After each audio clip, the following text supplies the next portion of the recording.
تازه کوټه کې د پاکستاني پولیسو پر موټر چاودنه ترسره شوې ده چې څنګه څو وخت نور جزئیات هم دلته ویډیو کې وګورئ او چینل هم سبسکرایب کړئ. د جهان نیوز درنو لیدونکو السلام علیکم، وخت مو بخیر، ستړي مه شئ.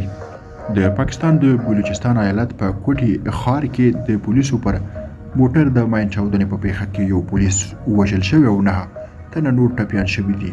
د یو شمېر ټپي شوو پولیسو روغتیایي حالات د اندېښنې وړ ښودل شوی دی. د پاکستان د بلوچستان ایالت د کوټي ښار څخه سرچینو ویلي چې په ټپي شوو کسانو کې ولسي خلک هم شامل دي.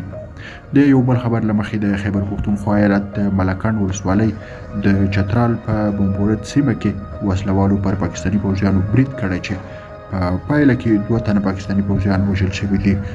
درنو لیدونکو، تاسو هم خپل نظریات کمنټ کې شریک کړئ. له ملتیا مو مننه، ښه وخت یې شوي.